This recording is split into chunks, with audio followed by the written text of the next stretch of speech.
Nous sommes dans Jean chapitre 12 et on va terminer Jean chapitre 12 ce matin.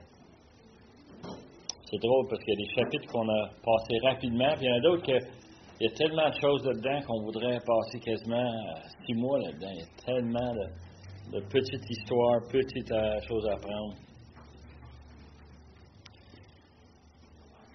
Jean chapitre 12, versets 36 à 50. Pendant que vous avez la lumière, croyez en la lumière, afin que vous soyez des enfants de lumière. Jésus dit ces choses, puis il s'en alla. Il se cacha loin d'eux. Malgré tant de miracles qu'il avait faits en leur présence, ils ne croyaient pas en lui. Afin qu'il s'accomplisse la parole d'Ésaïe, le prophète,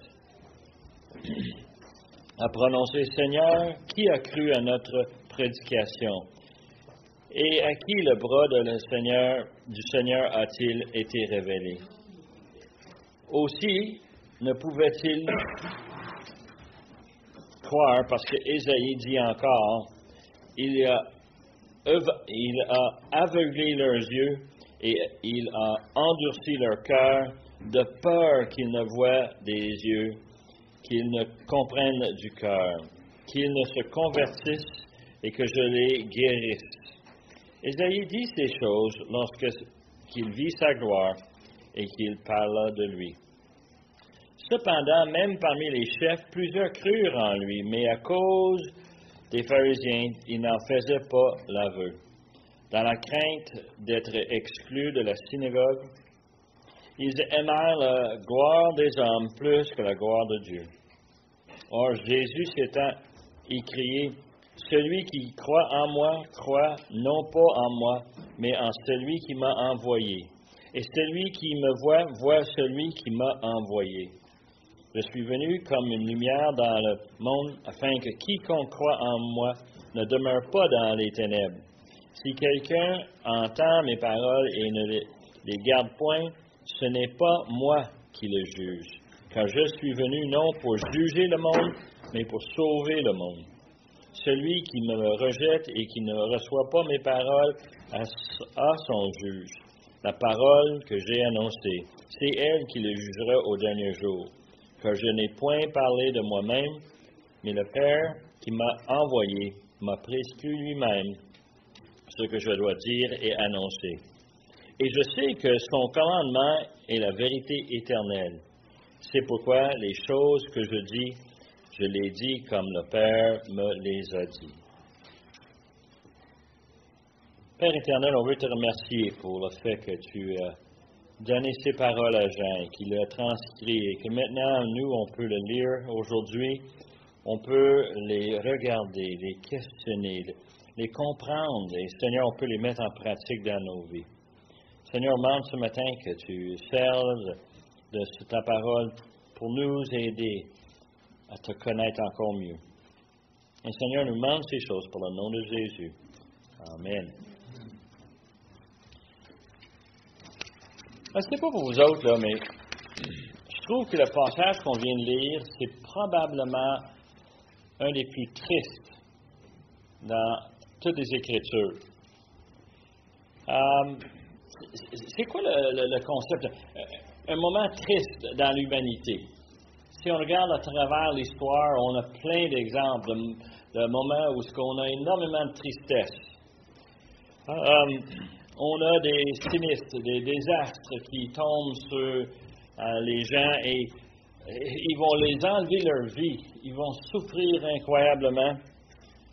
Il y a des millions de personnes, des millions et des millions de personnes qui ont souffert, soit par des tempêtes, des ouragans, soit par des accidents. Je gardais une liste, puis je voulais vous présenter ça, mais on n'a pas de temps pour ça ce matin, mais le nombre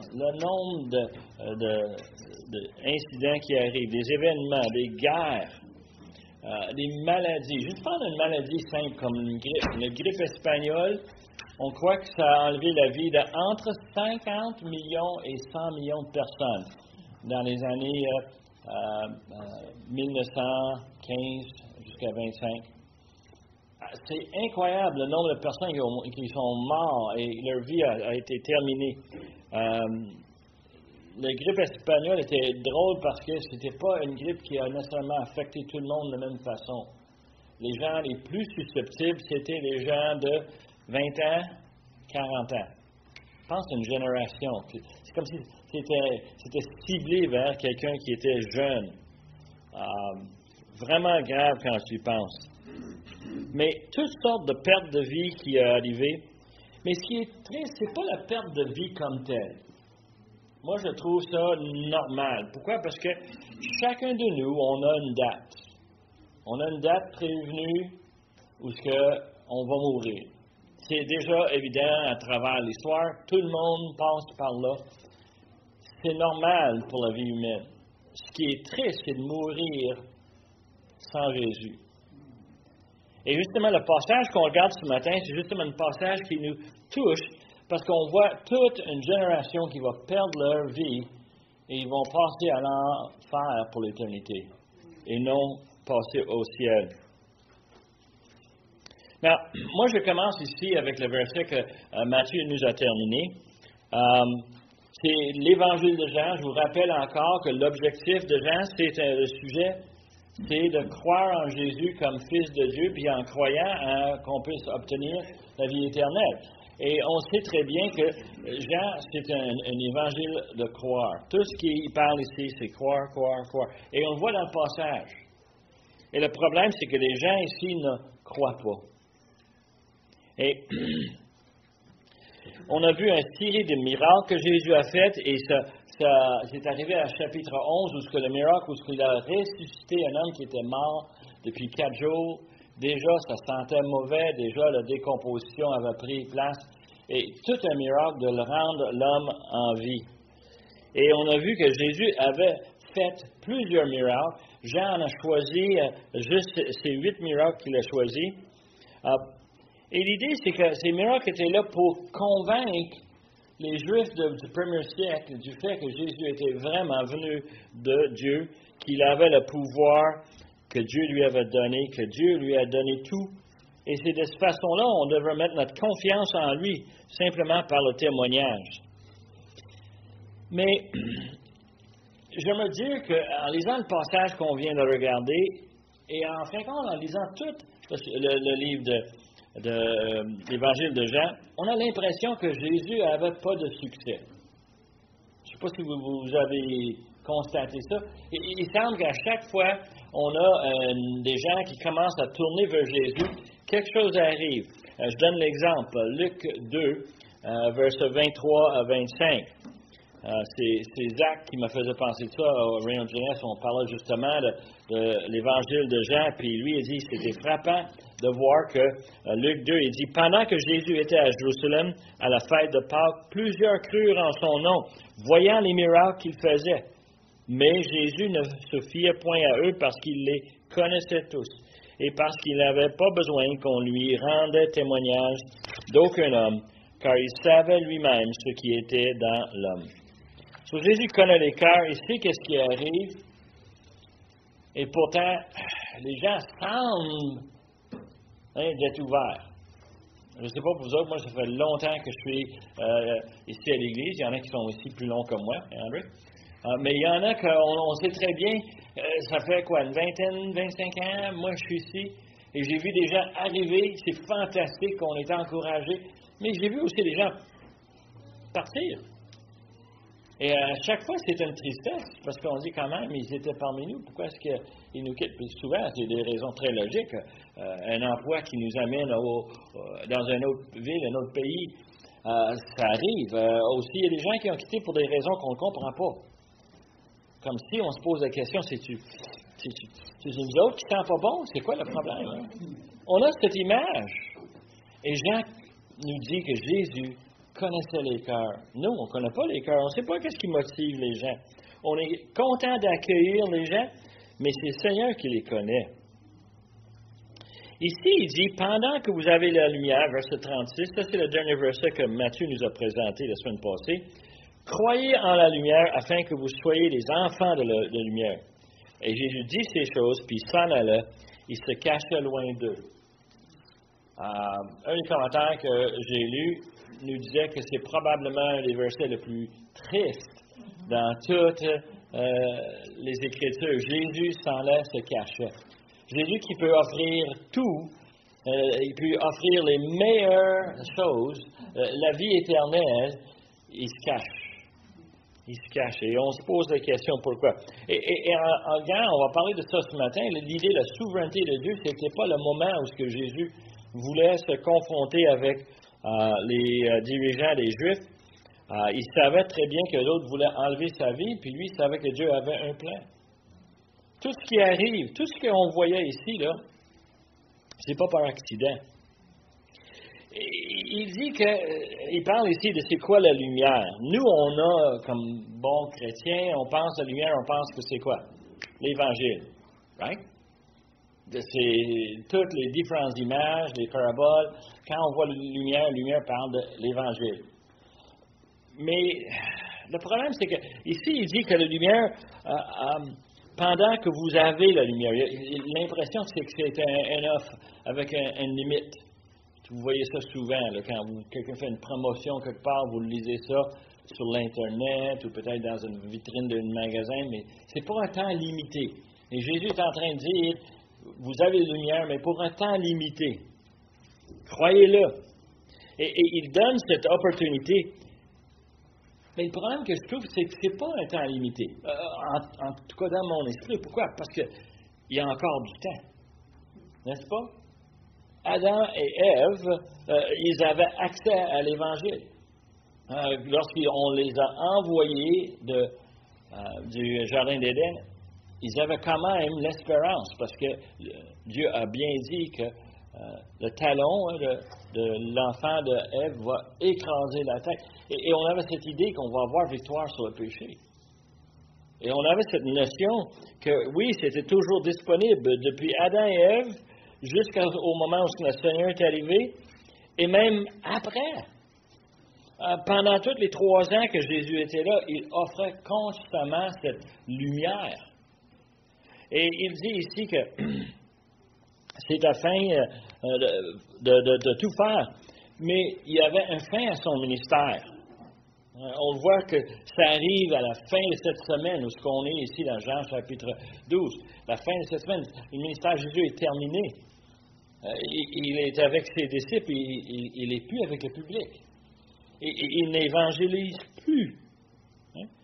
Et on pense probablement que ce chapitre, et surtout ce passage, cette partie de chapitre, se trouve probablement mercredi. Pourquoi? Parce que si tu regardes la chronologie de la semaine, on a Jésus qui rentre dans Jérusalem le lundi, il nettoie le temple, il confronte par les autres évangiles, on sait qu'il confronte les différents groupes des Juifs dans le temple, et puis ensuite, il arrive à ce point-ci où il se cache. Il se cache, et qu'est-ce qui arrive après? Bien, il y a le repas, le Pâques, on va le célébrer, il organise ça avec ses disciples, c'est très intime ça, c'est pas public. Et ensuite, il va dans le jardin, c'est là où on vient l'arrêter, on l'amène vendredi pour un tribunal, puis ensuite, on va le crucifier. C'est probablement mercredi, la fin de ce ministère public se trouve à ce moment-là. Alors, cette notion d'avoir la lumière, c'est la lumière vraiment, on parle ici, c'est pas juste l'Évangile, c'est la lumière, c'est Jésus lui-même. Il est en train de leur préparer en disant, écoute, là, vous avez peu de temps. Ça se compte maintenant dans les heures et dans les minutes. Vous avez peu de temps, après ça, vous m'avez plus. Et on voit que c'est tellement triste que Jésus doit se cacher. Qui avait absolument besoin de lui? Tout le monde. Tout le monde en a besoin de notre Seigneur Jésus. Mais c'est trop tard. Je ne sais pas, vous autres, vous avez déjà été probablement avec des membres de famille, peut-être des amis, que leur vie est vraiment comptée en termes de minutes et secondes. Hein? Mon beau-père, quand il est décédé, il voulait absolument tenir son chapelet. Il voulait encore prier Marie. Il voulait encore, il désespéré, le dernier jour de sa vie, il était encore pris avec ça. Et à chaque fois, on offrait l'Évangile. Non, j'en ai pas besoin, merci. Je suis né un catholique, je vais mourir un catholique. Je n'ai pas besoin de Jésus. Et ça, quand il m'a dit ça m'avait fait tellement de peine. Toute sa vie, il refusait le témoignage et pourtant, le Seigneur lui a été généreux, lui a donné plein d'opportunités. C'était la même histoire pour chaque être humain qui a vécu sur la planète. Jésus est toujours disponible pour eux autres, mais il arrive un moment où c'est trop tard. Est-ce que vous vous souvenez de Jean 8? Moi, c'est un passage qui m'avait frappé, verset 21 et aussi à verset 24 de chapitre 2 fois. Il dit quoi? Jésus leur dit qu'ils vont quoi? Mourir dans leur péché. Il me semble là, c'est une conséquence grave. Et quand on pense au fait que c'est Dieu qui est en contrôle, c'est Dieu qui juge, il me semble de se faire dire ça, j'aurais peut-être pris le temps, moi, de reconsidérer les choses. Et on voit à travers les Écritures, les exemples qu'on a des gens qui ont tourné le dos sur le Seigneur, et malgré tout ce qu'il a fait. Verset 37 nous a dit que malgré tant de miracles qu'il avait fait dans leur présence, ils ne croyaient pas en lui. Et il y a deux raisons qu'on va parler ce matin, deux raisons pour lesquelles les gens ne croient pas. La première raison, on trouve ici, là, il dit que la majorité de la foule ne croyait pas. Et la première chose qu'il faut absolument comprendre, que ça, c'est la volonté de Dieu. La première chose qu'on constate, c'est la volonté de Dieu. Jean cite Ésaïe 53, on l'a connu. Ceux qui ont été ici depuis un bon bout de temps, il y a peut-être 5 ans, je pense que moi et Dan, on a passé à travers Ésaïe. Et on avait choisi des chapitres. Il y en a 60, on a choisi à peu près une vingtaine, où on a regardé les différents chapitres. On est arrivé à Ésaïe 53, puis on a pris 20 temps. On a regardé les 4 différents messages du serviteur. Il y a 4 différents messages. Et on arrive à ce chapitre 53 et on voit le serviteur qui donne sa vie pour payer nos péchés. Nous autres, on lit ce chapitre en Ésaïe, puis nous autres, on identifie tout de suite avec. On comprend très bien qu'est-ce que ça veut dire. L'Évangile, bien défini. Mais dans le temps d'Ésaïe, le monde a regardé ça en disant, c'est quoi cette affaire-là? Comment un serviteur va donner sa vie? Et il voit ça comme étant une prophétie. Et nous, on sait très bien que c'est une prophétie qui doit s'accomplir pour eux dans leur futur. Nous, c'est dans notre passé, mais eux autres, dans leur futur. Et on dit, question qu'on avait soulevée à ce moment-là, et je le ramène un peu pour juste montrer la perspective dans Jean chapitre 12, où ce que Jean le cite. La question qu'on doit se poser, c'est qui dans Ésaïe 53 qui parle? C'est qui dit qui a cru? Hein? C'est qui dit ces choses-là? Et à qui le bras du Seigneur a été révélé? C'est Ésaïe qui parlait? Ben oui, c'est lui qui a donné la prophétie, mais il parle de qui? Il parle d'un temps passé, d'un événement futur. Et on avait exploré toutes les possibilités. Et on est arrivé avec une conclusion assez spéciale. Ce sont des gens, dans le futur, qui regardent en arrière et qui voient « oh, qui a cru? Qui aurait pu comprendre? » Et on voit tout de suite, il parle probablement des Juifs, dans le futur, qui reconnaissent Jésus comme leur sauveur, comme leur Messie. Et je donne l'exemple souvent, ici, je parle de mon ami Stan Broder, c'était un Juif, et il m'avait dit, quand il a accepté le Seigneur, il dit, c'est comme si toutes les lumières sont allumées. Toute sa vie d'enfance, d'adolescent, il a suivi tout ce qu'on lui enseignait, il écoutait toutes ces choses-là, et ça voulait rien dire ce Jésus, jusqu'au moment où Jésus lui a confronté avec l'Évangile. Et lui a réalisé qu'il avait besoin d'un vrai sauveur, quelqu'un qui était capable de payer ses péchés. Et quand il a compris ça, quand il dit « tout est venu », il dit, Stan m'avait dit, Ésaïe 53, c'est moi. C'est moi qui reconnais mon sauveur. Hein? Et je peux admettre avec honte toutes les années que j'ai gaspillées. Et quand on regarde ça, on dit n'importe qui arrive à la connaissance de Jésus comme sauveur, arrive à justement cette réflexion. Wow! Tout ça est arrivé il y a tant d'années, et pourtant c'est pour moi. comment est-ce que ça arrive? Et là, on a été émerveillés de voir le plan de Dieu en action. Parce que c'est une prophétie qui doit s'accomplir. Dieu l'a dit à travers Ésaïe. On sait aujourd'hui, c'est arrivé. Et dans le temps de l'Église primitive, après les événements de cette semaine, il y a des Juifs qui sont arrivés à cette réalisation. On lit Actes chapitre 2. On a 3000 qui se donnent leur vie à Jésus. 3000 Juifs. Pourquoi? Parce que Pierre a prêché publiquement et les gens ont été touchés, ils ont compris. Et dans Jean chapitre 4, encore, Pierre donne une autre prédication et encore un autre 5000 sont arrivés. Et qu'est-ce que tu penses qu'ils se disaient? Ils disaient, qui a cru? Ils sont exactement ces gens-là où on réalise que Dieu a un plan merveilleux. Qui aurait pu l'imaginer? Et maintenant, nous en profitons. Et dans le futur, on a dans l'Apocalypse une description d'une nation d'Israël qui va tourner en entier, puis ils vont reconnaître leur Messie. Ils vont savoir. Et ils vont se tourner à ce Jésus. Et ils vont dire, qui a cru en ce qui a été annoncé? Hein? Qui a cru? Alors, on a cette image très poussée de voir que actuellement, Jean prend le temps ici de ramener une prophétie pour dire Jésus va se cacher. Pourquoi?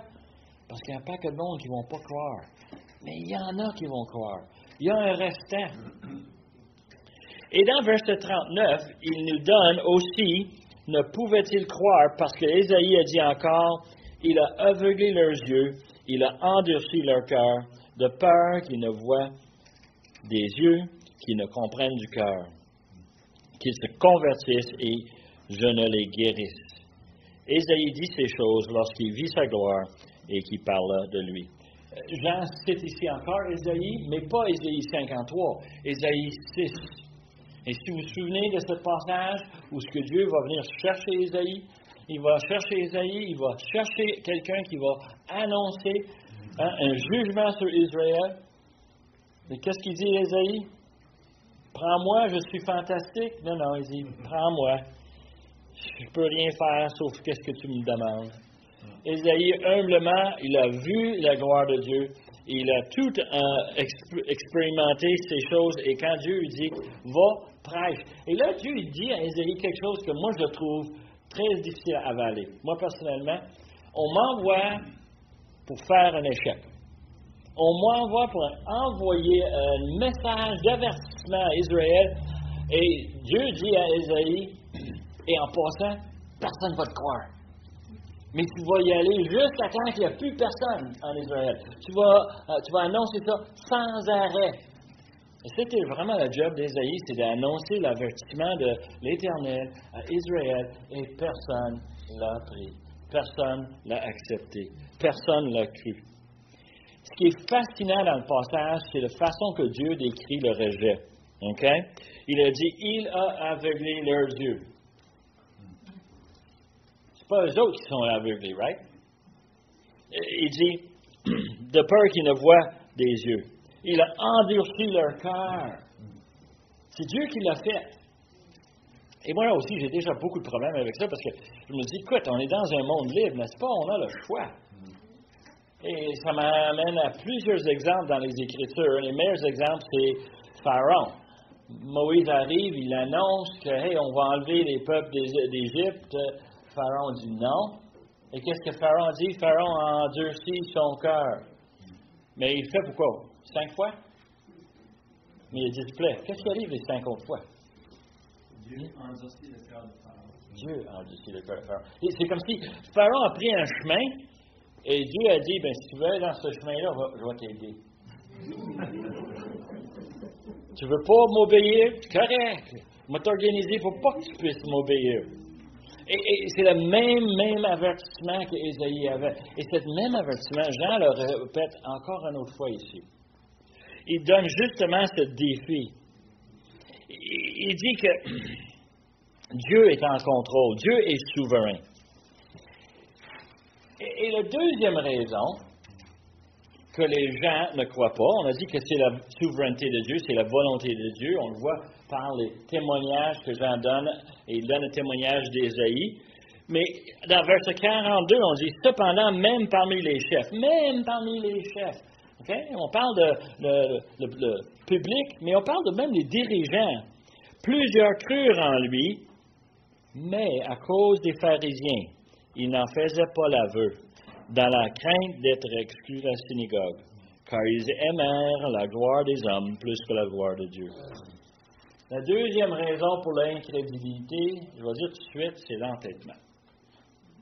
Et si tu penses que Dieu, il n'écoute pas le cœur humain de savoir où est-ce qu'on est rebelle, de savoir qu'on ne veut rien savoir de Dieu, Dieu sait toutes ces choses-là, il agit en conséquence de quoi? De notre entêtement.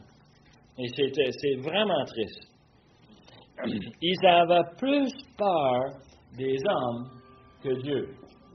Et je ne sais pas pour vous autres, là, on a chacun probablement eu des expériences où on a témoigné à quelqu'un, on a apporté l'Évangile. Écoute, c'est pas compliqué. Tu es pécheur, tu as besoin d'un sauveur. Il y en a un, il a pris ta place. Et pourtant, les gens ne veulent rien savoir. Et le plus qu'on creuse, plus qu'on les connaît, ces gens-là, on découvre que le problème, c'est qu'ils ont un mélange d'idées, de pensées qui vient en conflit avec un simple salut qu'il t'a offert par le Seigneur Jésus. Bien, dans ma famille, je vais être rejeté. À l'ouvrage, les gens vont me moquer de moi. Ils ont plein d'idées qui leur trottent dans la tête, où ce qu'on réalise que même problème qu'on avait ici dans Jean 12, on l'a aujourd'hui. On amène l'Évangile. L'Évangile, c'est incroyable.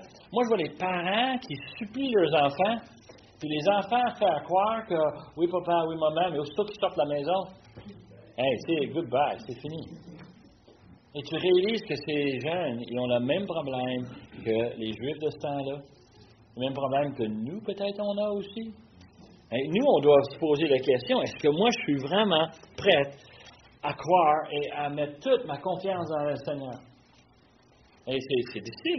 Dans un temps où ce qu'on vit aujourd'hui, on a plein de problèmes, plein de distractions et plein de choses, des événements qui vont venir nous toucher. Et c'est difficile de dire, mais je suis un enfant de Dieu. Je sais où est-ce que je m'en vais. Peu importe comment je m'y rende, je m'en vais là. Je lisais cette semaine un article d'Alex Sturbeck, puis il disait, c'est drôle, le mort s'en vient, comme chrétien, on n'aime pas ça, mais on sait où est-ce qu'on s'en va, ça enlève énormément la peur, énormément la douleur. Pourquoi? Parce qu'on sait que la mort s'en vient et on va être avec le Seigneur. Combien de mes frères et sœurs que j'ai pu accompagner dans les derniers jours de leur vie, et tu constates, eux autres, comment est-ce ils ont la paix.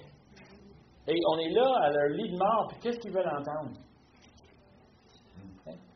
Lis-moi un psaume. On chante un chant. C'est incroyable comment ils sont paisibles face à le pire événement de leur vie. Les gens prient avec le cancer, avec des souffrances incroyables. On en a vu. Et pourtant, d'être avec eux autres, de lire les Écritures, de les encourager, de les rappeler où est-ce qu'on s'en va. Plein d'espérance. Plein de paix. En tout cas, deux raisons pour l'incrédulité aujourd'hui. C'est les mêmes deux raisons que Jean avait. Un, la souveraineté de Dieu, c'est Dieu qui décide. Et deuxièmement, c'est l'entêtement. De ma part, là, je peux voir vraiment ma responsabilité dans mes péchés. C'est moi qui est coupable. C'est moi qui ai pensé ce que j'ai pensé. C'est moi qui ai agi comment j'ai agi. Et quand je regarde ça, je réalise que c'est facilement de s'entêter. De se dire, moi, là, je fais ce que moi je veux. Et il y a un autre élément qu'on voit dans les passages, et je voulais passer plus de temps, j'en ai pas beaucoup, mais on va voir plein d'opportunités, parce qu'à partir de chapitre 13 jusqu'à chapitre 19, on va voir les disciples. On va être avec les disciples, puis on peut s'identifier avec eux autres. Mais ces Juifs-là avaient des attentes erronées. Théologiquement, on dirait qu'ils avaient l'eschatologie fausse. Okay? Ils attendaient un Messie politique, quelqu'un qui va libérer Israël, qui va mettre Israël en tête de toutes les nations dans le monde. Et tu peux voir la fierté nationaliste qui sort des Juifs. C'est normal, on est tous êtres humains, on a tous les mêmes sentiments, n'est-ce pas? Quand les Canadiens gagnent, hey! On a toutes la même chose. On a toutes la même pensée. On est fiers. Et ces gens-là disent, mais Jésus parle ici de mourir. Dans le parti que Matthieu nous a présenté la semaine passée, il a mentionné une expression que peut-être nous autres, on ne comprend pas. Hein? Il a dit que Jésus dit quand il sera quoi? Levé. OK?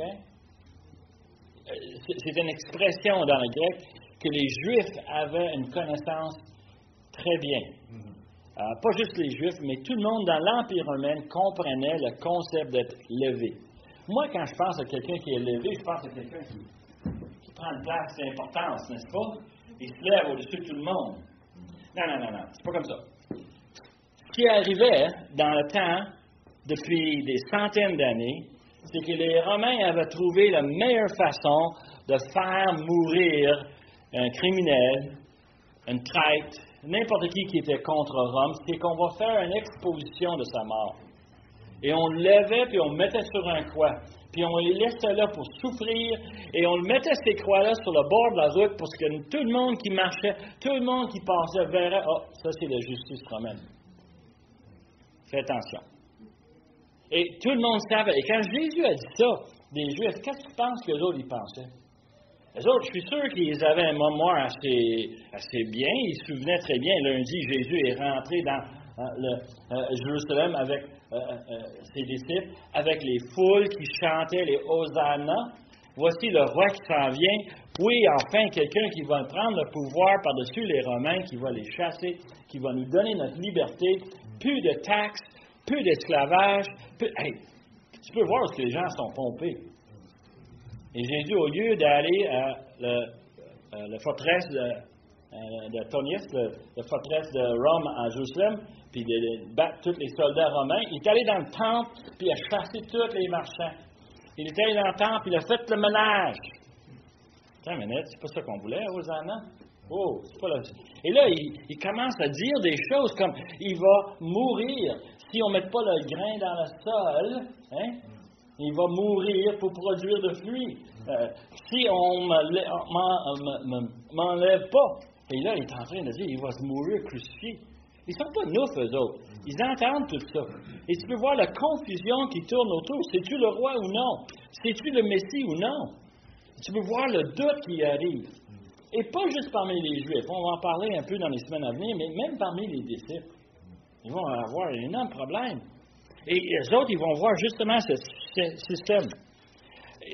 Ils pensaient, eux autres, en termes d'un système politique, physique, et Jésus parle d'un système spirituel, éternel. Et Jean nous donne une dernière invitation de la part de Jésus, verset 44 jusqu'à 50. Jésus donne cette dernière invitation. On ne sait pas exactement quand est-ce qu'il l'a donné, probablement pendant qu'il était dans le temple. Peut-être aussi qu'il l'a donné simplement aux disciples en quittant. Parce que c'est après le verset 36 qui nous dit il se cachait. Et Jésus a écrit celui qui croit en moi, croit non en moi, mais en celui qui m'a envoyé. Ce que j'aime beaucoup avec ce passage, c'est que Jésus est en train de simplifier l'Évangile. Si tu ne crois pas en Jésus, tu ne crois pas en Dieu. C'est ça qu'il est en train de dire. Tu peux avoir toutes les idées de Dieu comme tu veux, là, mais elles sont toutes fausses si tu ne prends pas Jésus. Hein? Et celui qui voit celui qui m'a envoyé. Je suis venu comme une lumière dans le monde, afin que quiconque croit en moi ne demeure pas dans les ténèbres. Si quelqu'un entend mes paroles et ne les garde point, ce n'est pas moi qui le juge, car je suis venu non pour juger, mais pour sauver. Et nous autres, on regarde ça, puis on dit, ben oui, c'est logique. Il s'en vient pour mourir, payer mes péchés. Et j'espère les vôtres aussi, hein? Moi, je ne veux pas être seul au ciel en passant. J'aimerais ça vous voir là avec moi, hein? Tu vas venir, toi, chérie? Merci. Hein? C'est important, ça. Et on voit ce message, et on voit Jésus clairement définir ce que c'est de croire en lui et de lui obéir. Et il dit que celui qui va le juger, c'est quoi? C'est les paroles C'est elle qui le jugera au dernier jour. Car je n'ai point parlé de moi-même, mais le Père qui m'a envoyé m'a prescrit lui-même ce que je dois dire et annoncer. Et je sais que son commandement est la vie éternelle. C'est pourquoi les choses que je dis, je les dis comme le Père me les a dit. Et Jésus est en train de s'identifier avec Dieu. Il est en train de dire non seulement est-ce qu'on est ensemble, mais moi je ne parle pas pour moi-même, je parle pour lui.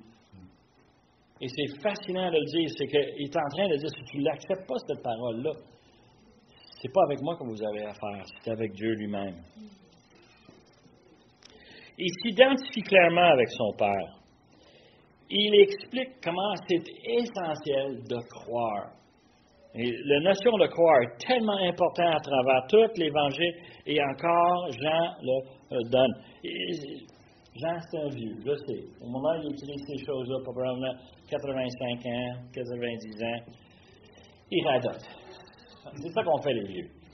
Mais il dit des choses importantes quand même. Des chances où on est obligé de dire, oui, Jean, t'as raison. Il présente l'idée de l'obéissance des instructions comme étant essentielle. Et on a parlé de ça justement avec la jeunesse vendredi. Zach nous présentait l'idée d'obéir. Ça vient avec la croyance. Si on croit et on n'obéit pas, mais dans quoi est-ce qu'on croit? Si on croit, il faut qu'on obéisse. C'est une preuve du fait qu'à l'intérieur, on croit. Ce n'est pas l'obéissance qui va nous sauver, c'est le fait qu'on croit. Mais ça vient avec obéissance, c'est intégral.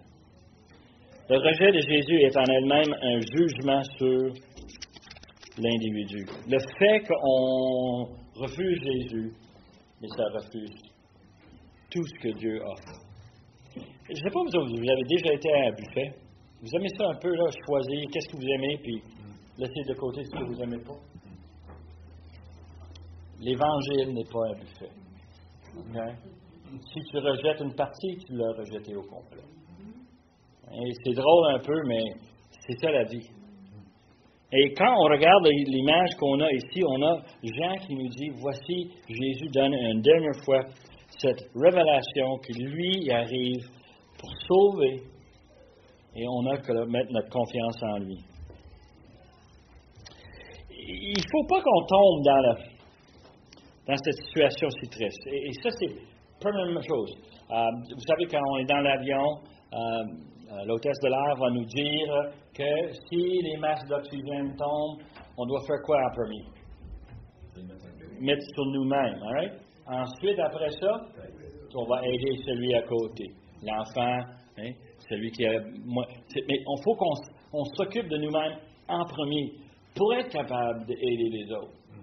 Et c'est pour ça que quand on lit ce passage, on regarde la situation, on dit, les Juifs, les pauvres Juifs, tellement têtus, tellement pris avec leur système, pour arriver à ce point-là.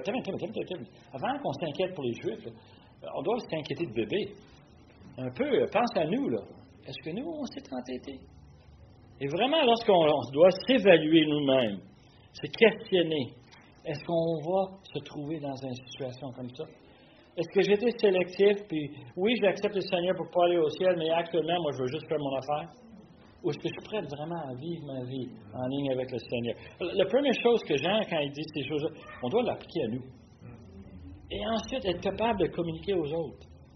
En disant, c'est ça que je crois, c'est ça que je sais qui va arriver, je sais que tu en as besoin, et je te partage. Alors, il ne faut pas tomber dans cette situation et d'être trop tard. Moi, j'ai l'impression que ça, c'est la chose la plus triste, c'est combien de l'humanité est arrivée à la fin de leur vie, et dans un instant, ils sont dans une situation où on dit, oh, trop tard, je ne peux pas retourner en arrière. C'est trop tard, je ne peux plus l'accepter. Je ne peux pas le croire. On va nous parler souvent du brigand qui était à côté du Seigneur sur la croix. Et grâce à Dieu merveilleux, il a pu, lui, mettre sa confiance dans le Seigneur dans les dernières minutes de sa vie. Mais ce n'est pas tout le monde qui a cette opportunité-là. Quand c'est trop tard, c'est trop tard. Et Il faut apprendre ce que le passage nous enseigne sur la réalité des hommes perdus autour de nous. Que c'est à cause de leur entêtement, mais c'est aussi la souveraineté de Dieu. Nous, on ne sait pas qui Dieu a choisi. On sait qu'il en a choisi et nous, notre rôle, c'est d'être comme Ésaïe, d'annoncer l'Évangile, peu importe, fidèlement, continuellement, de radoter l'Évangile à ceux autour de nous. Il ne faut pas être comme ces Juifs-là et de s'aveugler parce que ça va finir mal. Courbons-nous. Père éternel, on veut te remercier pour ta parole qui nous instruit, que Jean nous donne cette leçon importante. Seigneur, on a besoin de croire et mettre pleinement notre confiance en toi dans toutes choses dans notre vie et surtout du pardon de nos péchés. Le fait que tu as envoyé ton Fils, payé le prix.